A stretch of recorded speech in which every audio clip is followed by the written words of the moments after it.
نے تو سنا تھا، قبلہ نے بتا دیا کہ حسین کے سپاہی بوڑھے نہیں ہوگا۔ خدا کو سلامت رکھے اور آپ جیسی جوانی ہمارے جوانوں کو بھی۔ عزیزان من، اب کیا مرحلہ ہے؟ خدا نے جب نفس مطمئنہ پر نگاہ ڈالی تب یہ نہیں کہا کہ تجھے موت کا ذائقہ چکھاؤں گا۔ ارجعی امر کا صیغہ ہے، امر خدا وہاں جاری کرتا ہے جہاں ارادہ اور اختیار موجود ہو، لیکن خدا جانتا تھا کہ کوئی نہ کوئی ناصبی ایسا ضرور اٹھے گا جس سے قرآن بھی برداشت نہیں ہوگا، تو آ کر یہ کہے گا ہاں خدا نے ارجعی کہہ تو دیا ہے لیکن موت پر اختیار کس کا ہے؟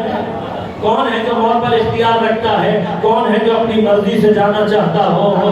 سبھی کو زبردستی جانا ہوتا ہے۔ تو اللہ نے اس کے نفس کو شاید عالم روح میں ہی دیکھ لیا تھا، اس کی دشمنی کو عالم روح میں دیکھ لیا تھا، لہذا آیت نازل کرتے ہوئے خدا نے سارے امکانات کو بند کر دیا۔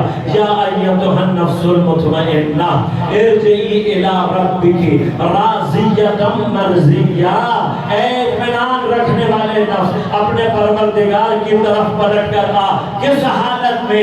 راضیتاً، کہ تو نے پروردگار کو بھی راضی کر لیا، مرضیتاً، تیرا پلٹنا تیری اپنی مرضی اور اختیار کے ساتھ ہے، اپنی مرضی اور اختیار کے ساتھ۔ لہذا کبھی موقع رہا تو انشاءاللہ اپنے ساتھیوں کو نوجوان ساتھیوں کے لیے عرض کروں گا، یاد رکھنا معصوم اپنی موت پر اختیار رکھتا ہے، اور انشاءاللہ کبھی تو موت کی میں بہت اجمالی سی بحثیں کر رہا ہوں، کبھی انشاءاللہ موت کی تفصیلی بحث کی تو پھر آپ کو بتاؤں گا کہ موت کی اقسام ہوتی ہیں۔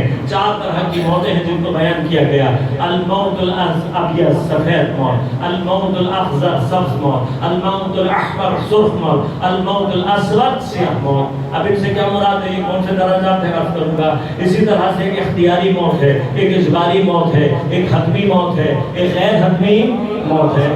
تو انشاءاللہ یہ سارے مطالب آپ کے خدمت میں عرض کروں گا، لیکن معصوم کو اپنی موت پر اختیار ہوتا ہے۔ اس اختیار کا معنی یہ نہیں ہے کہ موت امام معصوم خودکشی کرتا ہے، نہیں، معصوم جب اجازت دیتا ہے، چونکہ معصوم کی ولایت تکوینی ہے، معصوم اجازت دے گا تو چھری اس کے بدن کو کاٹنے کی جرأت پیدا کرتی ہے، معصوم اجازت دے گا تو زہر اس کے بدن میں نفوذ پیدا کرنے کی صلاحیت پیدا کرتا ہے۔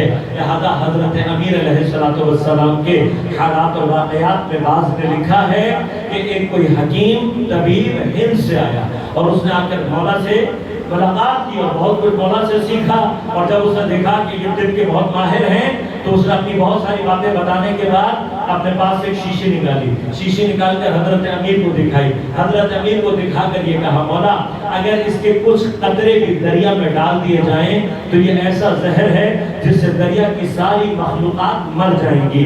حضرت نے بوتل اس سے لی، اس کا ڈھکنا کھولا، بسم اللہ پڑھ کر سارے کا سارا زہر پی گئے۔ اب جب حضرت نے زہر پیا تو اس کے چہرے کا ایک رنگ آیا اور ایک گیا۔ اس نے کہا یہ خلیفۃ المسلمین یہاں پر مر جائیں گے، ہاں اور پھر کیا ہوگا؟ مسلمان ہاتھ میں ان کی بوتل میں لے کر آیا۔ مسلمانوں کو تو ثبوت نہیں چاہیے ہوتا کسی کو مارنے کے لیے، ہم تو پاکستان کی تاریخ میں دیکھ رہے ہیں نا، کسی بھی مظلوم کو مار دو، جھوٹا الزام لگا کر اس نے توہین کر دی فلاں کی، اس نے توہین کر دی فلاں کی، ہاں کون پوچھنے والا ہے؟ اس ملک کو پوچھنے والا تھوڑی ہے۔ اور یاد رکھیے گا جنہوں نے دین کے نام پر اس طرح کے قوانین بنائے ہیں اور ایسے مجرمین کی یہ پشت پناہی کر رہے ہیں، وہ اس گناہ میں کسی معصوم کے قتل میں سارے قوانین بنانے اور اس کے ساتھ جو اس میں شریک ہیں وہ سارے کے سارے قیامت کے دن قاتلوں کے ساتھ شمار ہوں گے۔ اسلام کو نئے قوانین کی ضرورت نہیں ہے، جن کا دین نامکمل ہے بلوں کی ضرورت انہیں پڑتا ہے۔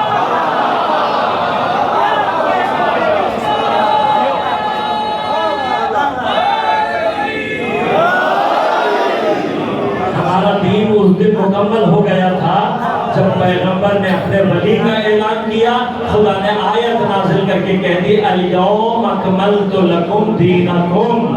بس یاد رکھنا جیسے ہی ولایت امیر کو درمیان سے نکالو گے دین تم بریدہ ہی رہ جاتا ہے، نامکمل رہ جاتا ہے۔ تو ہمارا دین مکمل ہے، ہم ان کے پاس مذہب کے لیے بل پاس کرانے کی ضرورت نہیں، ہمارا مکمل دین ہے، لہٰذا غور کیجیے گا۔ اب کیا ہوا، وہ گھبرا کے اس نے کہا بھائی یہ کیا، حضرت زہر پینے کے بعد مجھ سے باتیں کرنے لگے اور بتاؤ حد میں کیسی ہوا، کیسا پانی، کیا حساب کتاب۔ جب حضرت نے بہت دیکھا کہ یہ پریشان ہے تو تھوڑی دیر بعد اس نے پوچھا کہ مولا آپ کو کچھ نہیں ہوا؟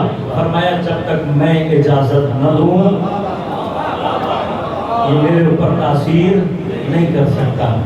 لیکن اب میرے بچوں کے علاوہ بہت سارے مومنین کے ذہن میں بھی فوراً سوال آ گیا ہوگا کہ جب آئمہ کو زہر دیا جاتا ہے تو شہادت کیسے واقع ہوتی ہے؟ اب یاد رکھنا، یہ سمجھنا، میں سمجھا سکا ایک جملے سے تو سمجھا دوں گا ورنہ تفصیل اپنی جگہ محفوظ۔ نہ تلوار کے اندر جرأت ہے کہ معصوم کے بدن کو کاٹ سکے، نہ زہر کے اندر جرأت ہے کہ معصوم کے بدن میں اثر کر سکے۔ یہ جو تاثیر اس کے اندر پیدا ہوتی ہے زمین پر جب کوئی اسفل سافلین کی صورت میں ظہور کرتا ہے، یعنی کوئی قاتل جب اپنے آپ کو بدبختی کے اس سطح پر پہنچا دیتا ہے کہ خدا کے ہاں کوئی زمین پر قاتل معصوم کی صورت میں اسفل سافلین ہونے کی صلاحیت کو خدا کے لیے ثابت کر دے تو خدا اس ہاتھ میں وہ تاثیر دیتا ہے کہ اس ہاتھ سے چلنے والی چھری معصوم کے بدن کو کاٹتی ہے، اس ہاتھ سے دیا ہوا زہر معصوم کے بدن کے اندر تاثیر پیدا کرتا ہے۔ یہ ہاتھ ہوتا ہے جو تاثیر پیدا کرتا ہے، لہذا یاد رکھیے گا یہ ہاتھ ہوتا ہے جو تاثیر پیدا کرتا ہے۔ ہمارے تمام اعمال کا اثر اس کائنات میں اسی طرح سے مرتب ہوتا ہے۔ آدمی شخص اپنے آپ کو جب اس بدبختی کے مقام پر پہنچا دے کہ لوح میں اس کے لیے قاتل معصوم لکھا جائے تو پھر اس کے ہاتھ سے دیا ہوا زہر تاثیر گزار ہوتا ہے۔ لیکن دونوں آیتوں کو سامنے رکھیں، کل نفس ذائقۃ الموت، ہر نفس کے لیے اللہ نے موت کا ذائقہ رکھا ہے۔ اب جس کے لیے اللہ نے موت کا ذائقہ رکھا ہے وہ کون ہے؟ وہ ہے کہ جو موت سے فرار کر رہا ہوتا ہے۔ لہذا سورہ مبارکہ جمعہ میں اللہ نے آواز دے کر کہا قل ان الموت الذی تفرون منہ فانہ ملاقیکم، اے نبی ان سے کہو جس موت سے تم فرار کر رہے ہو یہ خدا سے ملاقات کا ذریعہ ہے۔ لہذا ان زعمتم انکم اولیاء للہ من دون الناس فتمنوا الموت ان کنتم صادقین، اگر تم اللہ کے دوست ہو تو موت کی تمنا کرو۔ یہ موت کی تمنا کیا ہے؟ یہ موت کی تمنا یہ نہیں ہے کہ ہم اپنے جلدی مرنے کی دعا کریں، یہ مکروہ ہے۔ مستحب کیا ہے؟ طول عمر کی دعا کرنا۔ فتمنوا الموت کیا ہے؟ شہادت کی تمنا اپنے اندر رکھنا، خدا سے ملاقات کی تمنا اپنے اندر رکھنا، اور یہ اولیاء کی پہچان ہے۔ اب جو ولی جس مقام پر ہوگا اس کی ولایت کا ظہور اس کی شہادت کی تمنا کے ساتھ ظہور کرتا۔ مجھے نہیں پتا کہ سید الشہداء 13 برس کے جوان کا ہاتھ پکڑ کر اس کو ولایت کے کس درجے پر پہنچا دیتے ہیں، لیکن اثر کیا ہوتا ہے جب شب عاشور جیسی ہولناک شب میں سید الشہداء 13 برس کے جناب قاسم سے سوال کرتے ہیں قاسم تم موت کو کیسا پاتے ہو؟ فرمایا مولا اگر آپ کی محبت اور آپ کے ساتھ ہو تو احلی من العسل، شہد سے زیادہ شہد۔ مجھے نہیں پتا کتنا موت کا ذائقہ حسین اور ان کے اصحاب کے لیے شیریں ہو چکا تھا، ایک کے بعد ایک صبح عاشورہ سے عصر تک 72 یا بعض روایات کے مطابق 110 لاشیں ہیں جو کربلا کی سرزمین پر خدا سے ملاقات کے لیے اپنے آپ کو قربان کر چکے۔ ظلم یہ ہے کہ ظالموں نے اپنے مقتولین کو یا دفنا دیا یا ان کے جنازے لے کر چلے۔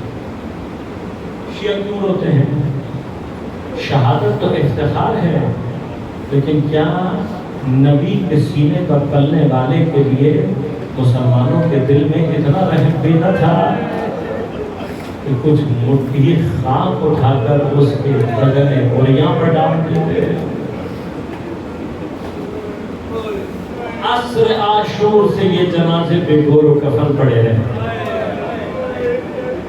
11 محرم کا پورا دن یہ جنازے اسی طرح سے دھوپ میں پڑے۔ مسلمان کی میت کو غسل و کفن دینا اور دفنانا واجب کفائی ہے، اور اگر وہ یہ واجب چھوڑ کر جا رہا ہے تو خود اپنے مسلمان نہ ہونے کا اعلان کر رہا ہے۔ کوئی سید الشہداء کو بے غسل و کفن اور دفن چھوڑ کر چلا جائے تمہارے مکتب کا مسلمان ہو سکتا ہے، ہمارے نزدیک مسلمان۔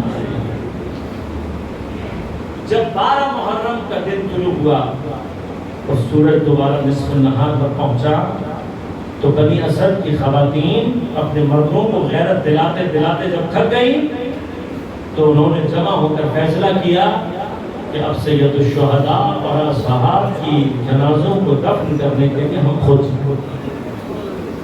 بیلچے اور کدال اٹھائے خواتین نے اور ایک مرتبہ مقتل کی طرف روانہ ہونا شروع کیا۔ شریعت یہ کہتی ہے کہ خاتون کے لیے دفن جائز نہیں، تدفین نہیں کر سکتے خاتون۔ اب سمجھ میں آیا زہرا کا بیٹا کتنا غریب ہو گیا۔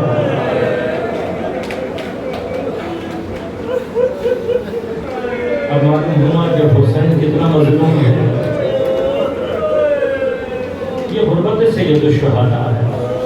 خواتین جا رہی ہیں سید الشہداء کو دفنانے۔ جب یہ بیلچے اور کدال اٹھا کر روانہ ہوئی تو مردوں کو کچھ غیرت آئی اور آ کر انہوں نے کہا کہ تم نہیں جاتے تو ہم جائیں گے، ہماری چوڑیاں ہمارے زیور تم پہنو، ہم جائیں گے۔ عورتوں کے اس اقدام کا مردوں کو غیرت آئی، بیلچے اور کدال لے کر آ گئے گنج شہداء جہاں شہداء کے جنازے موجود ہیں۔ اب جب یہ جنازوں کے بعد پہنچے تو مشکل کیا ہے، دفنا تو دیں لیکن کس کا کیا نشان بنائے معلوم نہیں ہے۔ کیوں؟ اس لیے کہ نشان لگانے کے لیے پہلے لاش کی شناخت ہونا ضروری ہے۔ شناخت کے لیے جنازے پہ سر کا ہونا ضروری ہے۔ جن لاشوں پہ سر نہیں ہے ان کو کیسے پہچانے کس کی کون سی لاش ہے، کس کو کہاں دفنا ہے؟ ابھی اسی تذبذب میں کھڑے ہوئے بات چیت کر رہے تھے، ایک مرتبہ دیکھا کوفہ کی طرف سے غبار اڑتا ہوا چلا رہا ہے۔ یہ سمجھے کہ شاید ہمارے ساتھ ملعون یا ابن زیاد ملعون کا کوئی جاسوس ہے، ڈر کے مارے اپنے آپ کو ٹیلوں کے پیچھے چھپا دیا۔ اب جو دیکھا کہ نزدیک آنے والا، جب نزدیک آیا تو دیکھا کوئی بیمار ہے جو چلا رہا ہے، اور جب نزدیک آیا تو جنازوں پر بیٹھ بیٹھ کر گریہ کر رہا ہے۔ کسی جنازے پر بیٹھ کے روتا ہے، کہتا ہائے میرا بھائی علی اکبر۔ کسی جنازے پر بیٹھ کر رو کر کہتا ہائے میرا بھائی قاسم، ہائے میرا بھائی محمد، ہائے میرا بھائی عون۔ اب یہ معلوم ہو گیا کہ جاسوس نہیں ہے۔ آگے بڑھ کر کہا بھائی تم کون ہو، ہم نے تمہیں نہیں پہچانا، ان جنازوں سے تمہارا کیا واسطہ ہے، ان بغیر سر کے جنازوں کو کیسے پہچان رہے ہو؟ بس ایک مرتبہ آنکھوں میں اشک جاری کر کے میرا مولا پہ بولا ارے ان سب کا اکیلا وارث میں ہوں، سید سجاد ہوں، ارے میں ہوں جس کو بابا کا جنازہ دفنانے نہیں دیا گیا، چچا کے جنازوں کو دفنانے نہیں دیا گیا، بھائیوں کے جنازوں کو دفنانے۔ مولا آپ تو اسیر تھے، کہ اعجاز امامت سے آیا ہوں، اپنے بابا کو دفنانے کے لیے آیا ہوں۔ کہا مولا آپ کو کیسے پتہ لگا، ان جنازوں کے تو سر موجود نہیں ہیں۔ کہا آؤ میں تمہیں بتاتا ہوں، دیکھو جس کے سینے میں علی ہے سنیزے کی، یہ میرا بھائی علی اکبر ہے، یہ جو گھوڑوں سے پامال ہو گیا یہ میرا بھائی قاسم ہے، وہ جو دریا پہ دستبریدہ لاش ہے وہ میرے چچا عباس کی لاش ہے۔ راوی کہتے ہیں امام نے بنو اسد کے ساتھ مل کر سارے جنازے دفنا دیے، لیکن 2 جنازے ایسے ہیں جو امام نے تنہائی میں دفنائے ہیں، اور ان دونوں جنازوں کو دفنانے کے لیے امام نے بنو اسد کے لوگوں سے کہا ارے مجھے 2 چٹائیاں لا کر دے دو، 2 حصیر لا کر دے دو۔ ایک حصیر کو لے کر چلا گودال میں، ارے مولا گودال میں کیوں لے کر جا رہے ہو؟ ارے یہاں وہ جنازہ ہے جس کے لباس کو اتار لیا گیا، لباس کو اتار کر اتنی مرتبہ گھوڑے دوڑائے گئے،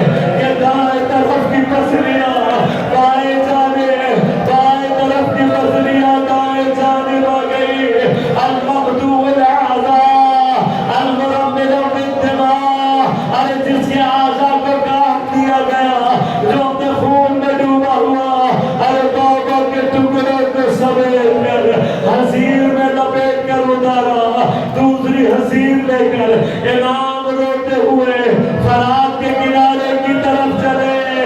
ارے مولا یہاں پر حسین کی ضرورت کیوں پڑی؟ ارے جب علی کا شیر بے دست ہو کر بے بس ہو کر گھوڑے سے زمین پر گرا، دونوں بازو قطع ہو چکے تھے، سر اقدس پر گرد لگ چکا تھا، علی کا شیر بے بس ہو کر گرا. حسین کو آواز دی، علیکہ منی السلام یا ابا عبداللہ. ارے اس آواز کے آتے ہی حسین کمر تھام کر زمین پر بیٹھے، رو کر کہا الآن انکسر ظہری، اب میری کمر ٹوٹ گئی.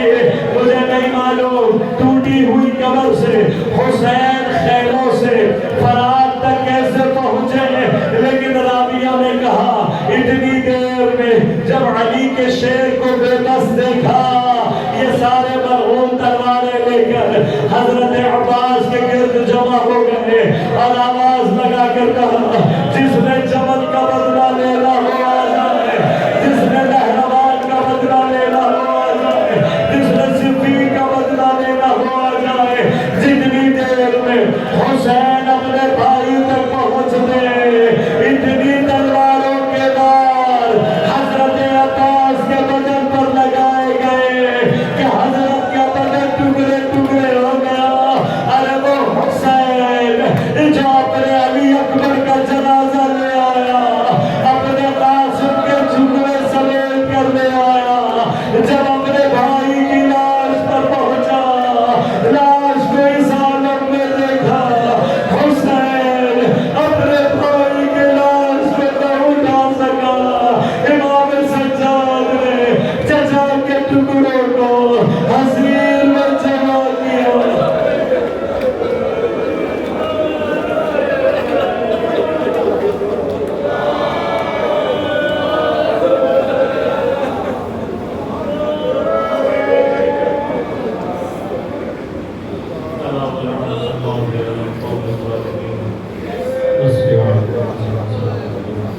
باقی حسین